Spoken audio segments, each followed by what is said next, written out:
आइए बाबू सब के पठेलो घर देखी करे के लागी हम तोरा एनरे से एनरे भेंट करे के लागी आ रहल छी तोरा घर के पछाड़ी टाल ला रहल छी हां ये नहीं ना अहिया छौनो भैया जतो घर देखी पठेले ह है के पूछला पर नहीं बोले छे अगुआ के भेद नहीं खोले छे अगुआ जे पठलियो त की बात कहल कोगे पूछला पर नहीं बोले छे अगुआ के भेद नहीं खोले छे अगुआ जे पठलियो त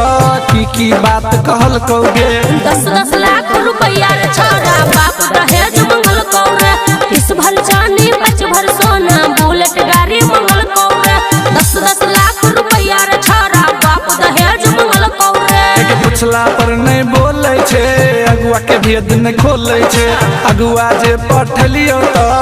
की बात कहल कोगे 10-10 लाख रुपया रे छोरा बाप दहेज मंगल कौरे इस भर जानी बच भर सोना बुलेट गाड़ी मंगल कौरे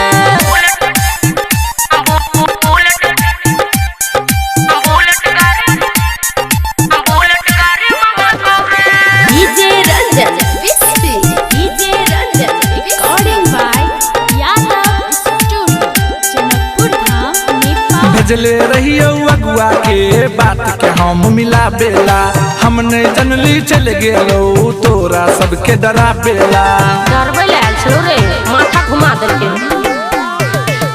कॉले छोरा शादी तू दूसरा संगे जाई के क्षमता नहीं छै दहेज देवे के हमरा बाबू माई के मर जबो किछ कर जबो अब मन हमर कहै छोगे 10-10 लाख रुपया रे छोरा बाप दहेज मंगल कौरे 10-10 लाख रुपया रे छोरा बाप दहेज मंगल कौरे भिखारी हो की तोर बाप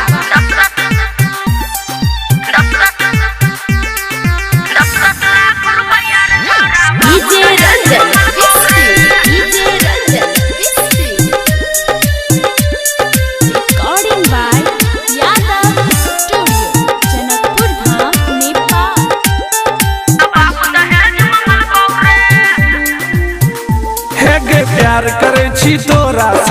दहेज ला नहीं हम मरे छी बाबू के समझा क हम कोनो उपाय करे छी रे उहे मुच्छर बाप के बात करे छे लोभी हो तुमन सना के चलते तू करने घर में लड़ाई रे मिल जतो बजट वाली ओकरे से करिहे सगाई रे दहेज विरोधी हम हो छी तू बात किया ने बुझेगे 10-10 लाख रुपया रे छोरा बाप दहेज मंगल कौरे इस भर जानी बच भर सोना बुलेट गाड़ी मंगल कौरे जो दहेजे वाली से बियाह करिए जो